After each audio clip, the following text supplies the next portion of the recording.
Hey guys, welcome to the show. You're listening to the podcast that interviews police officers, both active and retired, about their most intense, humorous, and bizarre moments on the job. Thank you for checking us out. Before the episode starts, I just want to let you know that thingspolicec.com is up and running now. Head over there. If you'd like to be a guest on the show, you can fill out the guest form. If you want to contact us, you can do that at the contact form. And also there's a podcast page where you can subscribe to the podcast. It's on all the major listening platforms. And you can actually even just listen to the podcast right from the website now. So go check that out. Also, there's a donate page if you want to support the podcast. Like I said before, don't donate unless you really, truly find value in the podcast. If you really love the podcast, I would really appreciate the support. That would be great. I'm not looking to make a mint here, but I debated whether putting this on the website or not, but when it comes down to it, it's a lot of time between the scheduling, the recording, the editing, the publishing. I've invested money in equipment, and there's monthly fees, believe it or not, when it comes to having a podcast. So even if I could just get my money back for equipment and break even on monthly fees, that would be amazing. That would be so cool. Just enough to cover expenses, I would be so happy with that. And like I said, only if you really love the show, go ahead and do that, and it would be really appreciated. If you just can't afford it or you don't have the extra money, I totally understand. Don't worry about that at all. But what you can do is you can still support the show. You can go to thingspolicec.com and you can just shop Amazon through my website. You just click on the Amazon banner there and buy what you were going to buy anyways. It costs you nothing, and they give me a little kickback for you going through my banner. So if you don't have money to spare, that's a great way to support the show. So thank you so much. And without further ado, here's the episode. This is Things Police See, First-Hand Accounts, with your host, Steve Gold.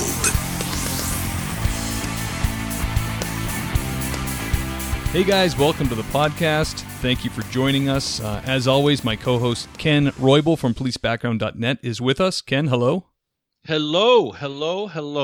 Hello, sir. Today we have a Southern lady, perhaps a Southern belle. Southern belle. We don't know yet, but her name is Toni Sisk. She did 20 years at Tuscaloosa Police Department in Alabama, and she also, the last 5 or 6 years, she worked for their SUV division. So this should be pretty interesting. I spoke to her on the phone last week, and she is a firecracker. She's a firecracker. I just enjoyed the conversation. I think this is going to be a very good interview. Excellent. All right. Should I work my magic that never goes wrong when I add someone into the call?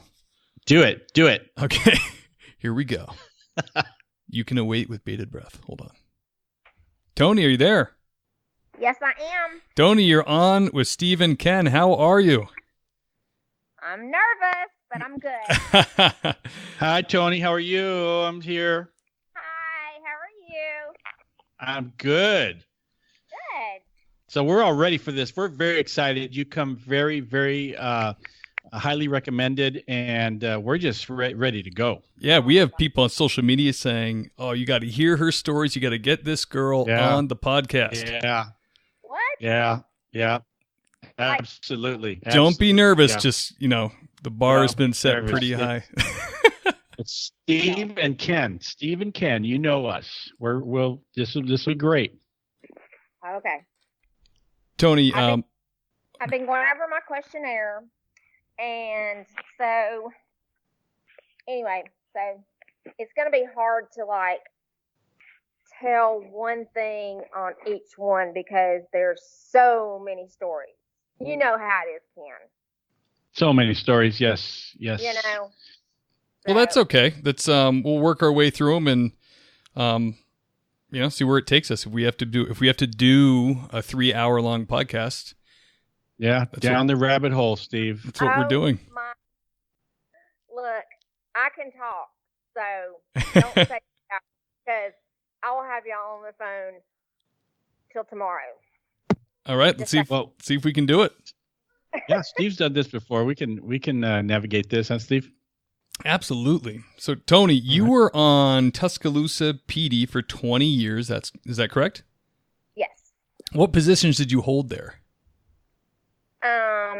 a patrolman, and the last 6.5 years I worked in the juvenile division. I was assigned to the juvenile division, and most of my cases there, well, in our department we worked anything under the age of 15.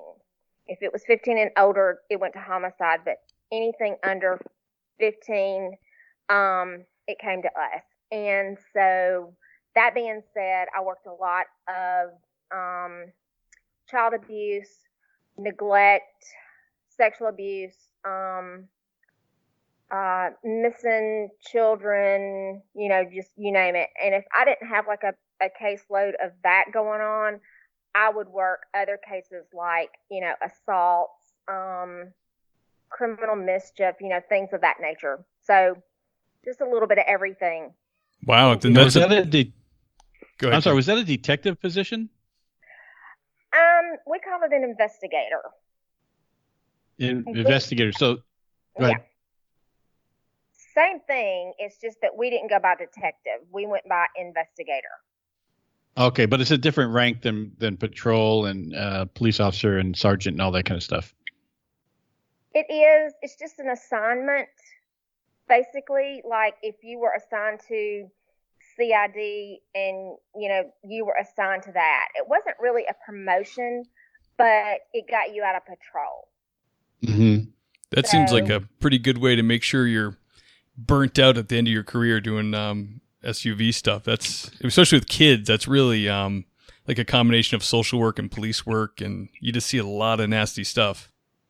Yes, I did. And it was very stressful, and I didn't really realize how stressful it was until the last, the last 9 months I went back to patrol to let my caseload, because I knew I was going to retire. And so I let my caseload dwindle down so I wouldn't be going to court 2 years after I retired, because sometimes those cases, it will be like a year or 2 years, after you work the case, it could come up for court. And I did not want to be going to court, after I retired. Yeah, that's no good. So that being said, those last few months when I went back to patrol, those were honestly the best months of my career. Honestly. Yeah, people love patrol. Absolutely. It's a great position, the backbone of the PD. Can you take us to young Officer Sisk back in the early days and tell us about the first time you responded to a hot call or a call that really got your blood pumping? Okay, so the one that I remember most, when I got out of the academy, I went to midnight shift. And then when I could go to evening shift, I went to evening shift, which was about 3 months maybe into me being on the streets.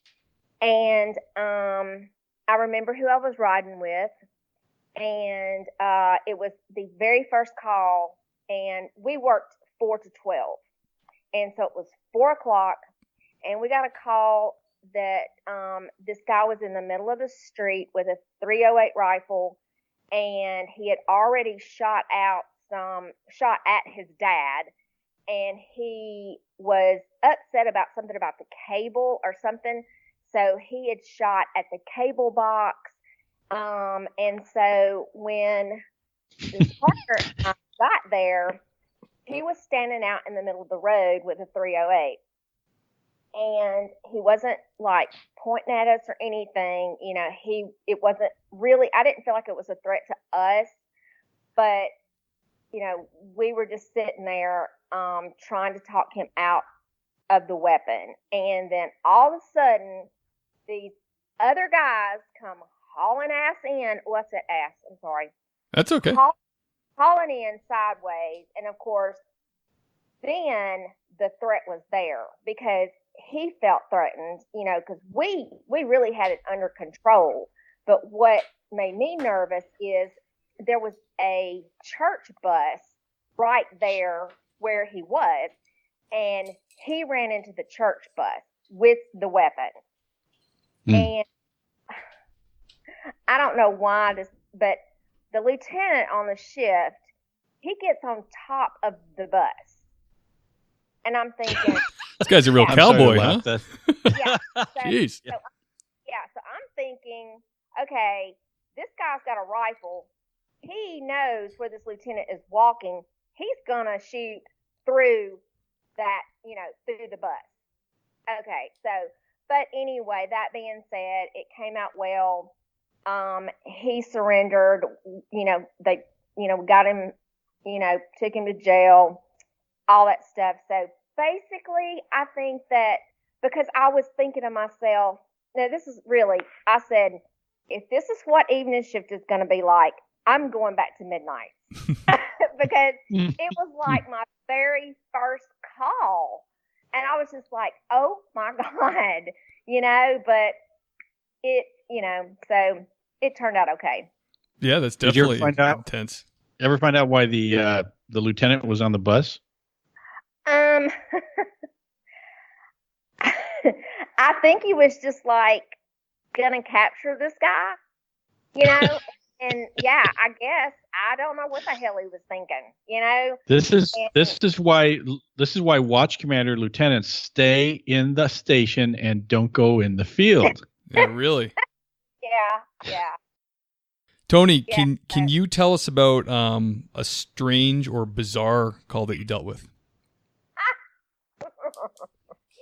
Okay, so I have been thinking about this one, and okay, so Tuscaloosa has these humongous oak trees, and I think I read they call them druid trees or something. The druid, yeah, and even our patch has Druid City, City of Tuscaloosa, the Druid City, and that's what like our hospital was called, Druid City Hospital. So that being said, every Halloween Eve, all these pagans would come to Tuscaloosa to worship the trees. Ooh. Honestly. Mm-hmm. It sounds like California. Bohemian Grove. Yeah. Bada bing. Yeah, and so they would like just just camp out in the woods and and I mean they wouldn't bother anybody or anything, but anyway, so I get this call, I'm on day shift, and I get this call that this guy is downtown Tuscaloosa and he is digging up a tree.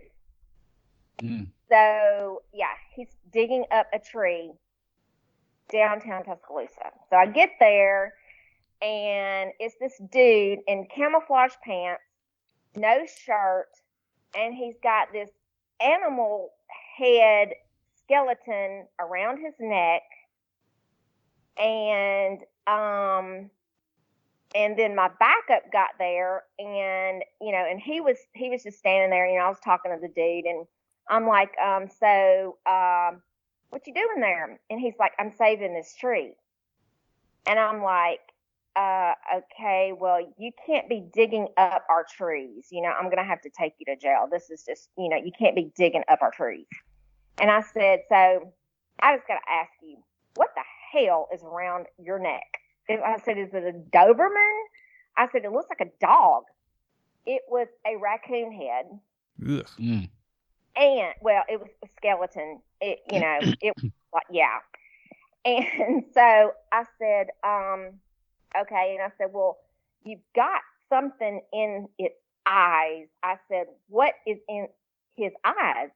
And he said, tobacco for good luck. Of course. So he started telling us why he was in town, and they had arrested his girlfriend the night before. On the strip at the university where all the bars are. That's what we call it the strip. Anyway, they had arrested her because she was walking around with a gallon of beer in like a milk jug. And so I noticed that he had all these like hickey marks all over his body. And I'm like, dude, what's going on there? And he's like, oh, my girlfriend did that. He said, we suck the blood out of each other. Mm. Ooh. And That's true love. yeah. And I'm going, And so anyway, the guy that was backing me up, well, really, I didn't have a problem, but the guy that was there, he's like, dude, talking to me. He's like, dude, I'm out of here. He told that guy, he said, don't make eye contact with me. Don't look at me. And he left me there with that idiot. Oh. Because I was scared that he was going to put a spell on him or something. And I'm like, well, this is great. So anyway, but I arrested the guy, took him to jail, and he was really nice. I mean, he really was.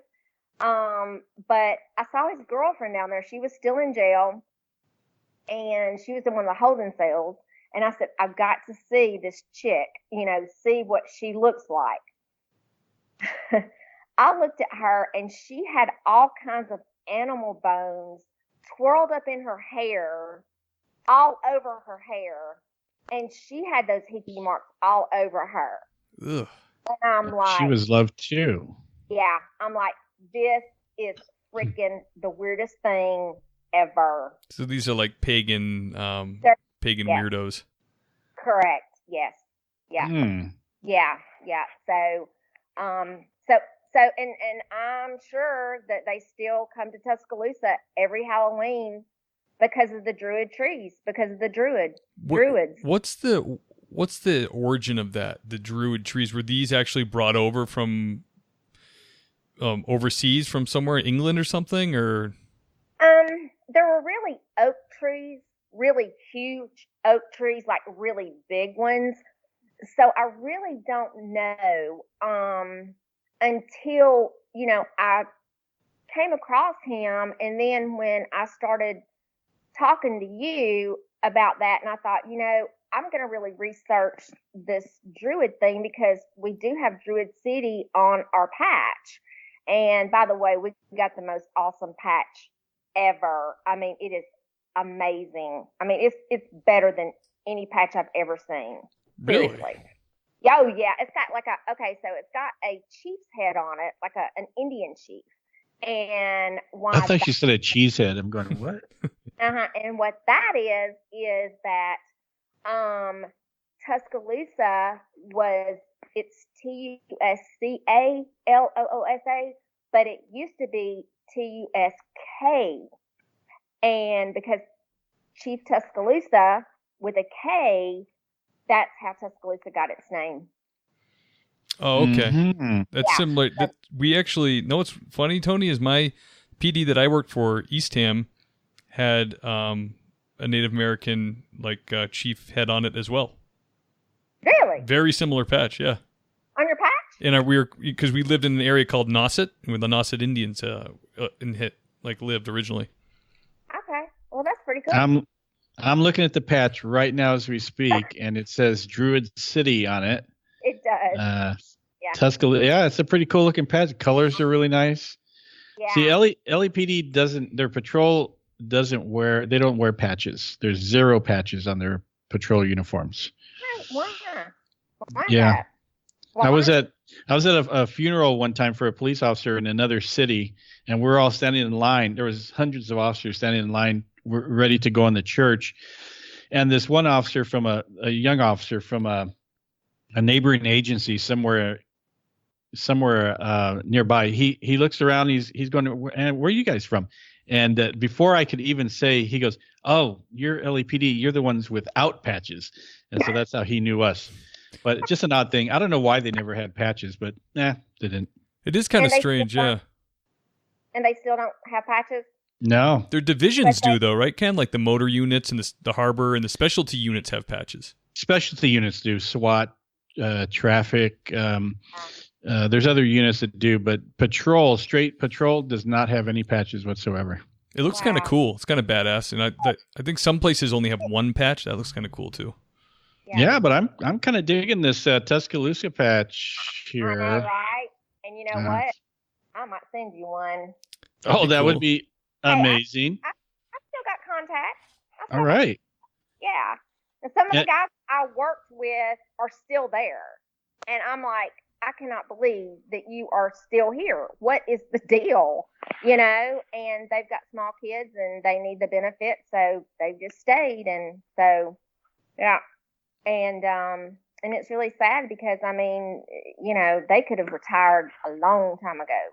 So, and, but our patch is awesome. And the color, the yellow, if you see the yellow around, it really stands out because when I first started, we had light blue Pepsi Cola colored shirts with dark blue epaulets and on our, you know, just, it was, yeah. And anyway, so when we went to the dark blue shirt, it was like, hallelujah, you know. So, I mean, but now still our lieutenants and our captains, they wore white shirts. And I thought that was pretty dumb because you stand out even in the dark in a white shirt. I thought that was kind of odd because I was in Florida one time years and years ago, and there was a motor officer that passed me by, and he was wearing a white shirt. And I thought, all you could do, it's so easy to get those shirts dirty, and no one likes to get their uniform dirty on the first day out of the cleaners. Tell me about it. Because those light blue shirts, like the seatbelt, you know, it would rub there. And, I mean, if that shirt was done, you know, because I was really always crisp. I mean, I did my shirts, and I always had well, you were smart. My patch had to be smart. My patch had to be creased between the I and the C. It had to be creased right there. And I mean, like you could cut your finger on my patch, but I would have my pants at the cleaners because I just couldn't get those creases just right. So, yeah. Sharp dressed Toni. I like it. Yeah. Is it what was that? The British Bobby? He's the one that said, "Oh, you boys are looking smart," or whatever they said. That was Australian. That's Australian because they police Australia too. The British. It's police, the same country, basically. Same thing. But I do have to throw this out because when I first started working there, I really had I didn't, but I felt like I really had to prove to the guys that I could do the job because I was 5'4" and I weighed 103 pounds. So I was pretty tiny. In fact, they had to special order pants for me because yeah. So yeah, but you know, once we went to a call, like somebody's kicking somebody's butt, and I mean, if somebody's butt was getting kicked, like one of our guys, mine was too, because I would not let those guys, I mean, I was just like, you know, right on top of it. Yeah, you were little. I mean, you could definitely throw you up in a second story window or something. You could deploy you all kinds of ways. Yeah, that's happened too. Yeah, I have been under houses, and I have been through windows, and yeah. So. Oh, yeah. I bet. Toni sounds like a scrapper. I was, because I mean, you know, and you know, back then it was like, you know, it wasn't like, you know, the thin blue line and I got your back and, you know, and all that stuff. It was just honestly kick their ass, take names, and take them to jail. Bottom line. That was it. We didn't have cameras in our face. We didn't have body cams. You know, it was just us against the bad guys, and, you know, the job got done.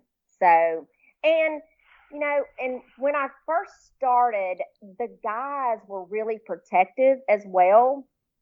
And so, and I appreciate what they did, but it was like they wouldn't let me do anything. I mean, it was like, you stay here and we'll do this or, whatever. And so they were really protective of me, and I appreciate that now, and I know what they were doing. But that being said, I didn't want somebody saying, well, she's standing over there not doing anything and we're getting our ass kicked. Right. Well, that wasn't going to happen. Now, Toni. Well, go ahead. I was gonna ask the next question. Can throw in what you had to say though. I can't remember. It's too long ago. I'm too old. Okay, go. Perfect. Go.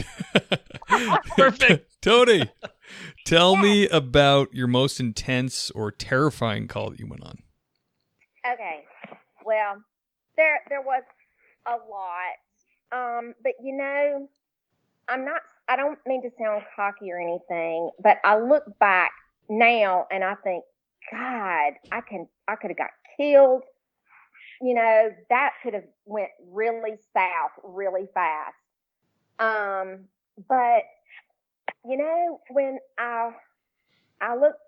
worked, I responded. I didn't, of course, yeah, I mean, I got nervous, but when I was going to the call, I was, planning out what I was going to do, and just, trying to, just do what I had to do if I was either backing up somebody and it was really bad or I was going to the call, but now I look at it now and I think, God, that was stupid. I was like, I've done that a million times. I look at this stuff and I'm like, God, I did that and didn't even think about it. And now I'm thinking, man, that could have went really bad. Yeah. But, to your question, the most intense, terrifying call was when I was in the juvenile division, and the call came out that there was a juvenile in one of the cells, and he had a 38. He was in a jail cell with a 38? Yes. Whoa. At the detention center. Yes. So anyway, my supervisor, he told me, he said, get in my car, let's go. Well, the sheriff had deployed their SWAT team to go there because it was the county detention center. Okay. And so anyway, we got there and a couple of our guys, investigators had gotten there, plainclothes guys had gotten there. And, we looked through the door and there he was, and he was going to kill himself. I mean, he had the gun and he was going to kill himself. How old was this kid? He was 15. 15 years old. When they put him in a cell, is he alone or is he with a bunch of other kids? He was by himself. Okay. By himself. And well, the first question I have is, did somebody search him? Obviously not. Well, I mean, that's the obvious thing to me. What the heck? The guy's in there with a gun. Usually that's a search thing. Yeah, well, I'm fixing to tell on somebody. She's fixing to tell right now, Steve. I'm fixing to tell. Excellent. Two of my dudes in the juvenile division, they had put him in jail. Okay? They had picked him up and put him in the detention center. Okay? So they had picked him up, put him in the car they were driving, took him to the detention center, and he ended up in a cell with a 38. Wow. Because we would transfer people too, but it didn't matter how well we told the sheriffs that we frisked them. They always did it again, and they did it like no one frisks you like a prison guard. You know what I mean? Right. That's crazy. Well, and I asked him how he did it, and he told me, he said he had it in his waistband in the back, and when he changed clothes, he drug the gun down with his pants and he put it in his shoe And when he put his other clothes on, then he just reached down there and, and they were watching him, change clothes and everything. So that being said, of course, the investigators, I told them, I said, dude, and they're like, no way, there's no way. We searched him. And I'm like, then how in the hell did he get a 38? Y'all transported him down here. It's not like he went in the detention center and they said, oh, here's your 38. Yeah. So yeah, so I was, but they still denied it. But anyway, getting back to well, hold on. Okay. They denied they missed the gun in the search. So the gun between them picking the guy up and putting him in the holding cell and the guy having the gun, they're saying that was something that the jail was responsible for? Yeah, they're saying that they searched him. They're saying that no way that they put a guy in detention with a gun. No way. And I'm like, well, okay, explain that to me then. Of course, they were, they were two nutheads. But anyway, so, I mean, they didn't have their head in the game, honestly. I mean, really. And so, and I hate to say that because I did have a good rapport with the guys that were in my unit. But anyway, so. I just want to add, Steve, you can back me up on this. If this was LAPD, there would have been a personnel complaint, an internal affairs investigation, and those guys would have taken days. Oh yeah, definitely. Yeah, but nothing. Now I'm going to tell you that I got reprimanded, and I'm going to tell you why. So the guy's sitting there, and he's got the gun to his head, and I know that he's mental, something's going on with him, and so I said, just crack the door and let me talk to him. And so I was standing there and I'm like, and I remember his first name was Terry. And I said, Terry, I said, you don't want to hurt yourself. And I just kept talking to him and I said, and I kept saying, put the gun down and just slide it over to the door and I'll come in and we'll talk. And Toni, when you were doing this, is this like a solid door with a slot in it, or are you wide open? Like, is it bars? Like he could have shot at you? No. It was wide open. I was wide open. Yeah. But I just reacted. I mean, I didn't feel like there was a threat toward me. He was a threat toward himself, I guess. But now I look at it and say, oh, that was stupid. I mean, he could have just I was going to ask you about that, Toni. What about that move, Toni? Well, look, I didn't even have a vest on. I was in plain clothes, and I didn't have a vest on. You're not making me any happier. Just saying. This interview may not have ever gone if that had gone south. Oh, but man. We all learn. Yeah. So the director of the detention center was there. There was two of the plainclothes guys from our what we call CID, which is Criminal Investigation Division. They did all the robberies and all the anyway. So there were two guys there right behind me, and one of the sergeants from patrol was there. And so anyway, so I told him, and it's like I remember this like it was yesterday. And I don't know if y'all remember things, but I just have a memory that I can go back and remember everything, names and faces and things like that. But anyway, so I remember his last name now, but his first name was Terry. And I said, look, think about your mother. I said, if you hurt yourself, I said, your mother is going to be devastated. And I said, let me tell you a story. I said, my dad committed suicide when he was terminal with cancer. And I said, that's been a while back, a while ago. And I said, so let me just tell you how it feels to be left behind when somebody hurts themselves. I said, so please, I said, you've got to think about the people you're going to leave behind, because they will never get over you hurting yourself. And at that point, he started crying. And I knew then that that was it.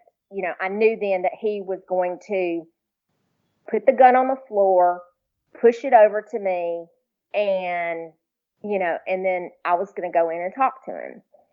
And so he did. He put the gun down. He pushed it, toward me. It was out of reach from him. And I went in, and all I could do was just embrace him. I did not want to handcuff him. I did not want to hurt him.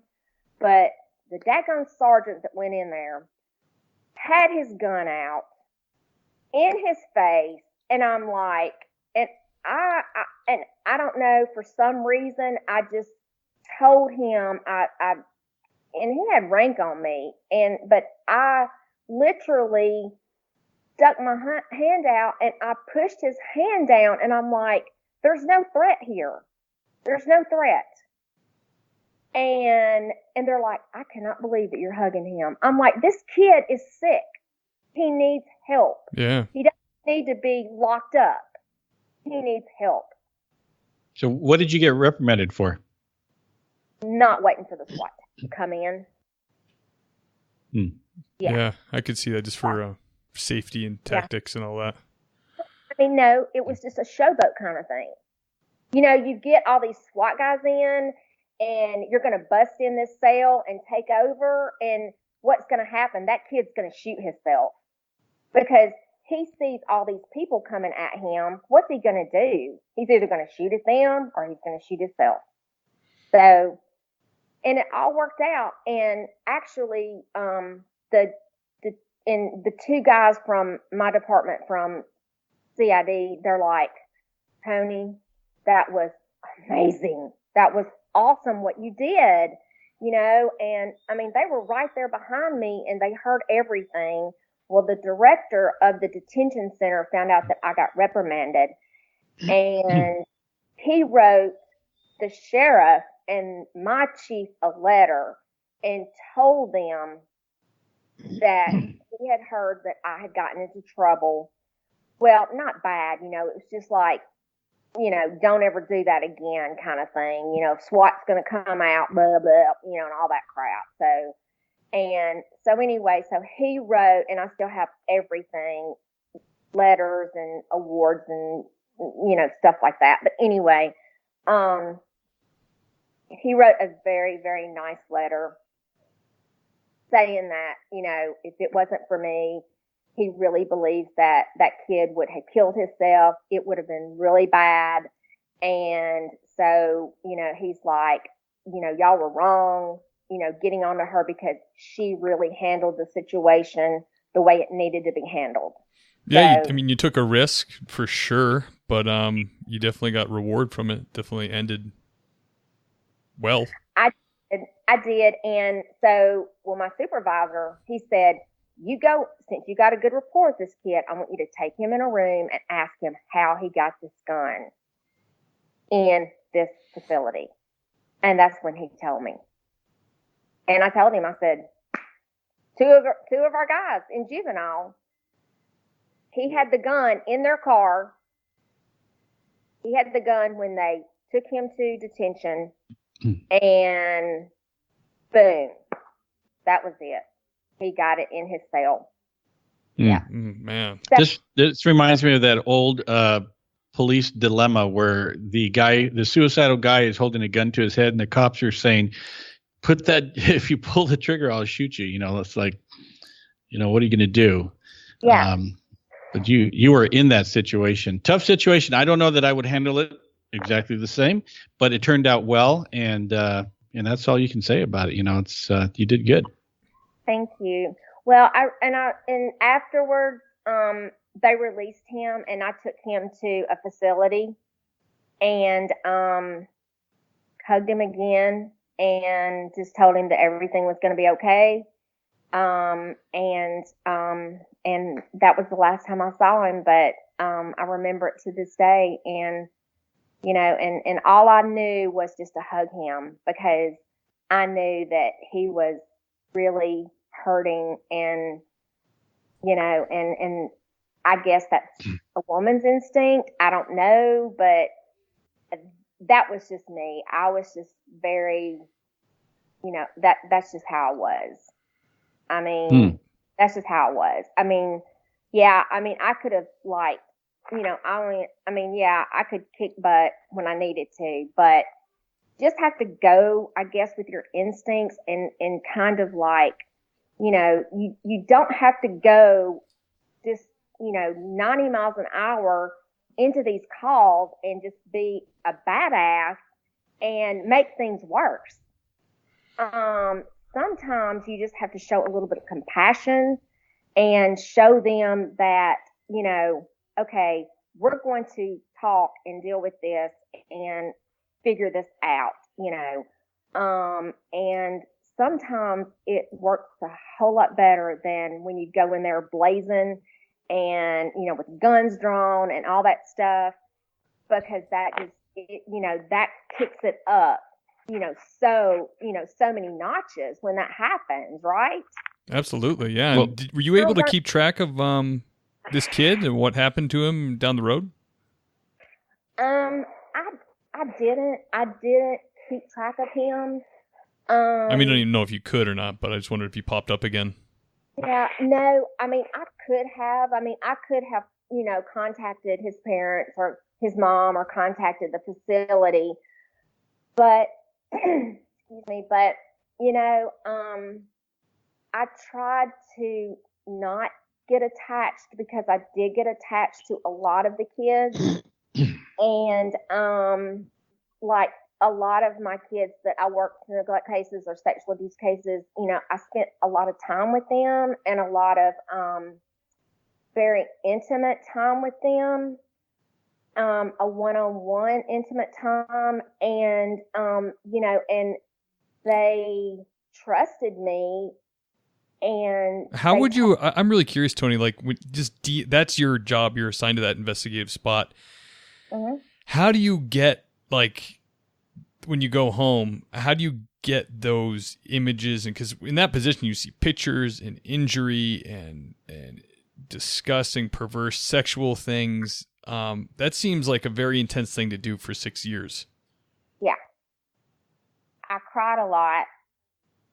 And I cried. I really did. And, my supervisor would even call me in, and he's like, look, you're going to have to quit crying so much, because, or I'm going to take you off these cases, because you're just crying way too much. And even the assistant chief called me up, and he's like, Toni, I know how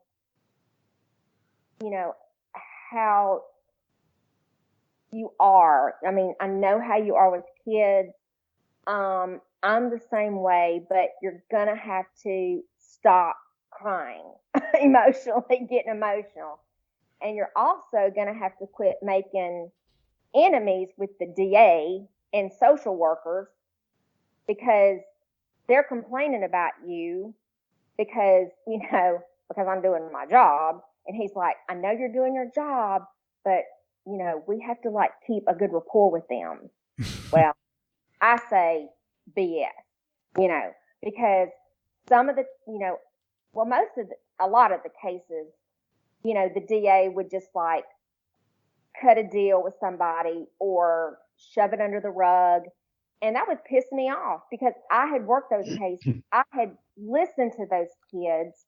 I had got myself involved in, with those kids' lives, and the DA would just shove it under the rug, or knock it down to something that was just ridiculous. Like if a kid I had a kid that had been raped by her cousin. And the next thing I know, they're copping an assault 3 charge on him. Oof. Now, how do you do that without even, well... I know rape and a sexual assault is just very hard to get a guilty in court. It is, but if you've got the evidence and you daggum know for sure, I mean, and they're hard cases. They're very hard cases to work. But yeah, you're so personally invested, man. That must have been hard. And, and that would really upset me because they would do it without even talking to me about it. Like, hey, we think that maybe we should knock this down to assault 3 because, we don't want the kid testifying, or we don't think that, this or that. If they would have just talked to me about it, because it was my case. And the guys in my unit even said, you work the crap out of your cases. You just like, just go in there, work them and let them go. I mean, just, I couldn't do that. I mean, I just had to do everything I could for those kids, the victims. I had to. Wow. Well, God bless you for working those cases for so long. I only saw, I saw a few sexual predator cases and got to see the insides of that stuff that the detectives were working on. They were just so disturbing to me. I can't imagine that just being my only job. I think I would just burn out in like 6 months. Just would be frustrating, enraging, sad. Wow, that's quite the feat. Yeah. Well, those are tough cases with the abuse, child abuse cases. Working patrol, you got the call to go. There's a child abuse, and you see the extension cord marks on the kid, or just different injuries and things like that. Or I've handled cases where children were raped, and then I have to interview the kid, things like that. But the detectives are the ones that have to go through and get the photos, and then once you get with the children homicides and things, that's I'm with you, Steve. I wouldn't be able to deal with that for very long at all. Yeah, you're talking about extension cords. There was a time where I went to a school and this little boy had been like just, oh my God, he was so striped up from an extension cord, and it looked like he had a couple of broken ribs because it was like he was a first grader, and his mom before school had beat the crap out of him because he wouldn't keep his shoes tied. That was it. That was the reason. That was the reason. And she had a 3-month-old at home. And so his beating was so bad that I called homicide, and I said, I need y'all to come out and just video his injuries. And I stayed in there, but it got so, I just had to leave. I just had to get out of that room and let them do what they had to do. And because I just could not control myself. I could not get control of my emotions. And so I had to go into another room until they got through, doing what they had to do, because I just I couldn't look at him anymore. I just couldn't look at him. He was hungry. He hadn't had any breakfast. I couldn't look at him anymore. I can only imagine. That's intense. I mean, yeah. And I remember he had a sweater on, and I remember lifting up his sweater and seeing all that. And it was just unbearable for me. I mean, and it's not the worst that I've seen, but it was just, when you said extension cord, that popped in my head, that little boy. I remember the school. I remember him. His grandmother came to get him, and then I went to his mom's house, and straight to his mom's house, and I told her what had happened. And I said, she was big and fat, and I said, let me tell you something, you fat bitch. I said, I will be back with a warrant to put your ass in jail, and that 3-month-old right there will be put in foster care. I said, mark my word. And that's exactly what I did.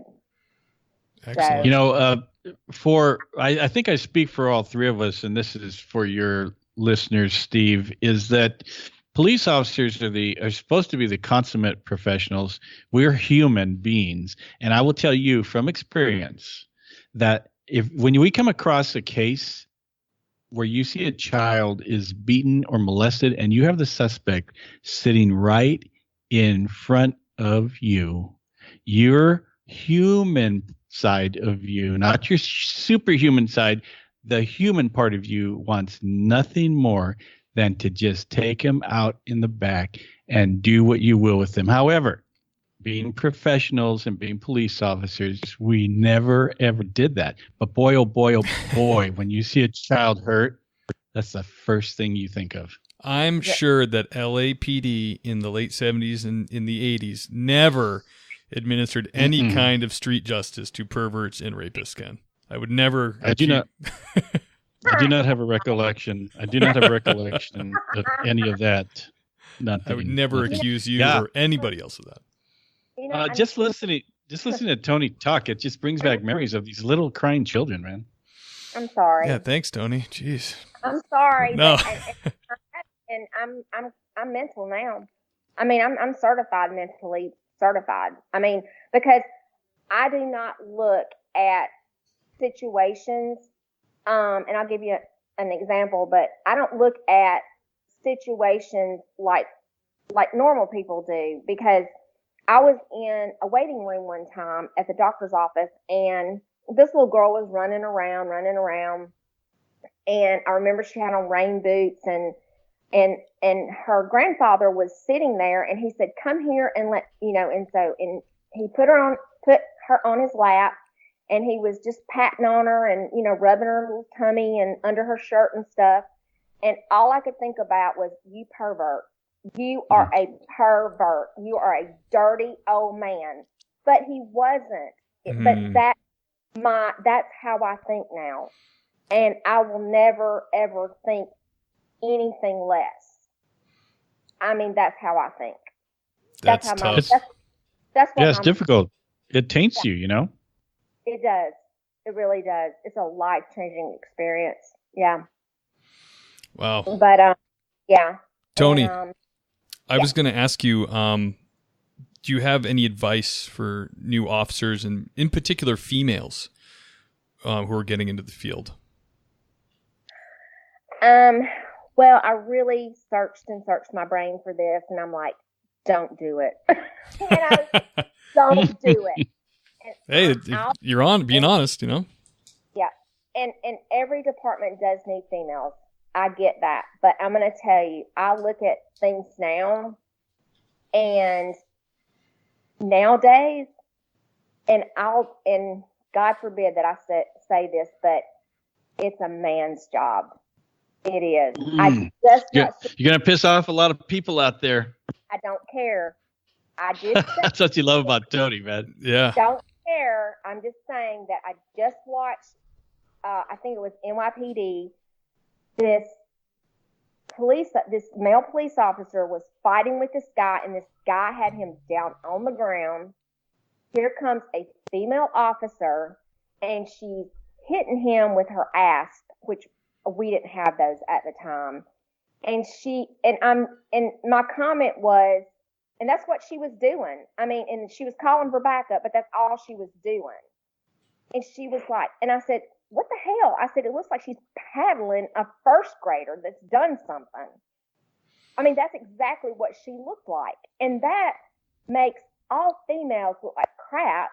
And that makes the men think, you know, yeah, there you go. You got a female there that doesn't know what to do, or she's going to break a nail, or, you know, things like that. She's going to mess up her hair.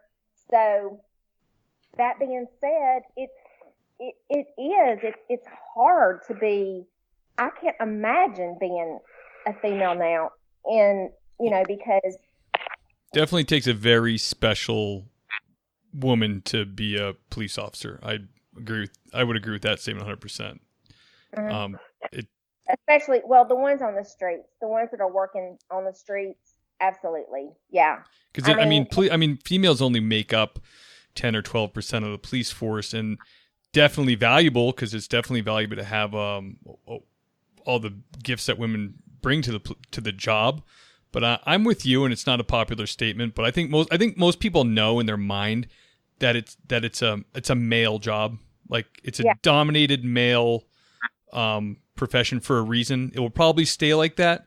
Not saying women aren't capable and don't do a good job as police officers, because they do, and we've just heard some of your stories, and you did.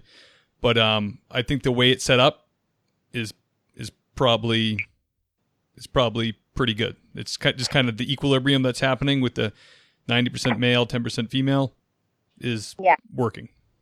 Right. Yeah. The argument that I've heard about female officers is that they want more female officers because this is in LA, but they want more female officers because they're able to verbalize more, and they have a different approach that men do, who are just inherently violent people. You know, that's the whole take on it. But I have to tell you, from working in the 80s in patrol, I had a ton of female officers, and I cannot tell you how many times we jumped out of the car and I think I'm going after somebody, and the female officer passes me and puts a beat down on the guy before I could even get there. They were some badass cops. I loved working with the female officers on LAPD that were my partners. I know. We had to be because, well, I did because I was up against the guys. Even at the range, I wasn't up against myself and that target.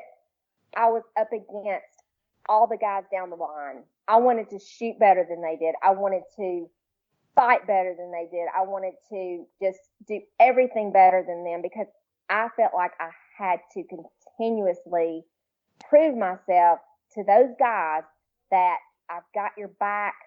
You know, I'm going to get in there and fight with you. If you're getting your ass kicked, I'm getting my ass kicked. That's the bottom line. So, and I looked at that and I'm thinking, why does she not grab him around the throat with that ass and pull him off of that male police officer that he's got down on the ground? But Steve, have you seen this video, Steve, that she's talking about? I think I have, yeah. The one, it is like NYPD, and she's Tony's saying it correctly, where the officer, he's actually on the ground grappling with this guy, trying to take him into custody, and the female officer is doing, this is a common ploy I've seen, where they act like they're helping, but then they have to get on their radio, you know, and they have to radio for backup, so they can't get in the fight because they're radioing for backup. This was I was quite discouraged by that video that she's talking about. Yeah, I mean, I had that experience too, working with, like I said, I worked with many good female officers, but a lot of times when things got rough or violent, there was the men would take over. You know, that's just the way it went, just because physical stature and aggressiveness, that's just the way it went. But now, don't get me wrong, there was some guys like that were wusses. Oh, of course. Of course. Absolutely. And so we knew we knew who they were.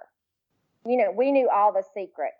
We knew who was tape recording us in the car just to, like, get a leg up on us, you know, and brown nose. And that was a good thing, because if you came in as a rookie, somebody would come to you and say, hey, be careful what you say in that car with that person, because they tape record everything you say and they take it to the captain because they think that they're going to be just, you know, the favorite. Creepy. Oh, yeah. Jerks. Yeah. We have them. Hey, Tony, I have a question for you. Okay.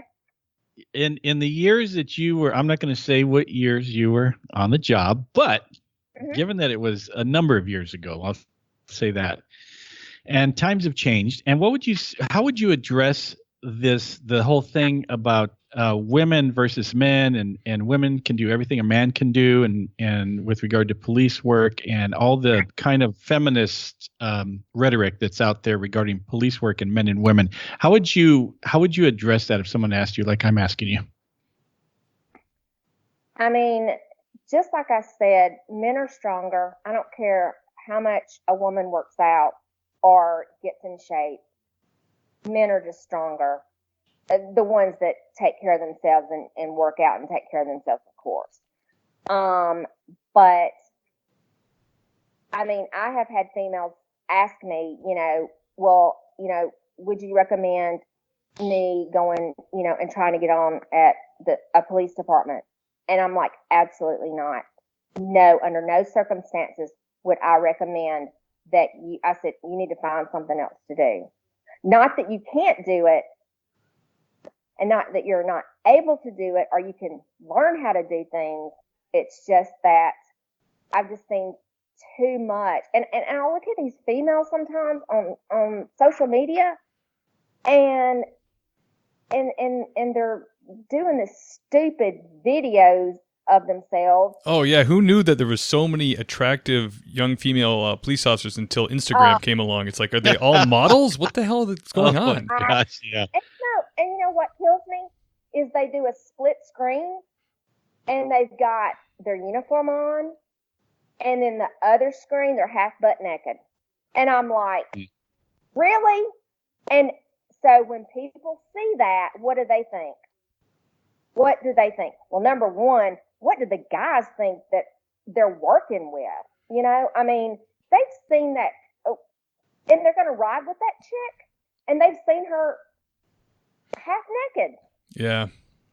I mean, oh my God. And so I literally, that makes me sick. And then when I see them with all this makeup on and this hair flowing and don't get me wrong, you don't have to be looking all, butched out. Yeah, I wouldn't say that word, but yeah, and these long nails and things like that. I'm like, how do you handcuff somebody with those long fingernails? How do you shoot a gun? How do you go to the range with those things? You know what I'm saying? So, I mean, that's what I think about it. I mean, I don't like that at all. That just if I get on a page and that page starts showing female officers like that, I cut them loose. I cannot stand that. I cannot stand it. This reminds me, back in 1994, there was a female officer from NYPD that posed nude for Playboy. She got fired, and there was one in 2001 where an LAPD female officer posed nude for Playboy, and that LAPD officer was referred to the city attorney's office to see if she had violated any kind of city code or LAPD code. I don't know what the outcome was, but she's now a captain. Yes, probably. But this is this thing with police officers, female officers, like you're saying on Instagram. But it's a different time. Obviously, this was almost 20 years ago. But yeah, it was a big deal back in the day if that type of thing happened. That's insane. And see, that puts a bad. I mean, that makes all of us look bad. It makes us look like we're airheaded and we're. They get on these Snapchats and do this stupid stuff. And I'm like, oh my God, you look so stupid. You're a police officer. You wear a uniform, and you're doing these stupid things. Oh my God, that's just crazy. Don't do that. Don't do that. But anyway, getting back to the advice. Besides, don't do it. Is there anything else? Yeah. I always say, because I had a great mentor, and they told me, well, two of them. They told me, keep your mouth shut till you get off probation. Just keep your mouth shut. Listen to your FTO. Listen to the guys that have been there, and you might not agree with it, but keep your mouth shut until you get off probation. And then if you think they're stupid or whatever, you can tell them, and so I did. I kept my mouth shut and I just did my job, and that's what I did. And that's what they told me. And they're the reasons, because I wasn't even thinking about being a police officer, but I looked at them and I thought, they actually look like they enjoy their job, and so I'm just like, yeah, maybe so. So and they helped me study for the test, and they helped me tremendously. And I'll never forget them, because they really did mentor me, in a way that I guess some people aren't. But, and I also say, if you do get, if you do decide this is what I've got to do, I say, work your ass off. Never leave your partner in a terrible situation. You jump in, and that's just right there. You just jump in and just do what you can do. If it's just pulling somebody's hair, or, getting them off your partner, or just helping, don't just stand there with your hands in your pocket and let somebody let another police officer get their ass kicked, like this girl that I saw on the video today. I mean, so if you don't have it in you to jump in, to get into the scrum, as they say, then you should probably walk away from the job. That's what you're saying. Yeah, she needs to go be a fireman or something. Did I say that? How dare you? Toni Sisk, 20 years policing Tuscaloosa. It's been a pleasure. We loved your stories. No, I've got one more. You got another one? The positive One. situation. Oh, I know. This is what I was going to say. Well, you said the positive situation that you encountered. Well, I have a lot of those, and I'm not going to get into that. But I did read this from one of my mentors, and he's retired. He's a retired police officer. And this is what I would tell a rookie or whatever. And I got to teach at the police academy for 3 classes before I retired. So that was pretty cool too. So I saw all the cadets, and it was like, and it wasn't just Tuscaloosa PD. It was like, all over from Alabama. People, would come to our academy. But I read this today, and it was really weird because, I was sitting here, trying to figure out what I was going to say. And he said, show respect even to people who don't deserve it, not as a reflection on their character, but as a reflection on yours. Great advice. That being said, if you show people, no matter what race, how old they are, anything like that, I tried to show respect to people. I tried to treat them the way I wanted to be treated. And it was their choice whether they're going to just be a butt, or they were going to be really nice, and we were going to have a nice situation with no problem, and that'd be that. And when he said that, I was just like, that's exactly what I'm going to say. That right there. Yeah.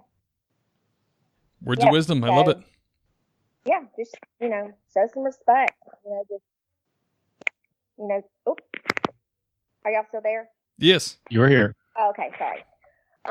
But, that's, and also if you get a chance to go to schools, go to as many as you can, absorb, everything you can, and just be the best you can be, female or male. So yeah, so that's my advice. Excellent. I love it. Outstanding. Well, Toni, we appreciate you taking the time. Oh, listen, thank you for I guess. Thank you. No, thank you for the opportunity. All right, Toni, thank you so much. Thank you. Bye, Ken. Bye. Bye-bye. Bye, Steve. Hey, guys, I hope you enjoyed that episode. If you did, you can go to thingspolicec.com, click on donate, and then go ahead and donate. You can donate anything from $1 to $10,000. That would be much appreciated if you did $10,000. But like I said before, you don't have to donate anything, especially if the show isn't really valuable to you, or if you don't love the show, then don't worry about it. I'm going to keep doing the show, but it is appreciated if you go ahead and think of us and support us. That way, if you can't afford to, if you do love the show, but you can't afford to give any extra money, I totally understand.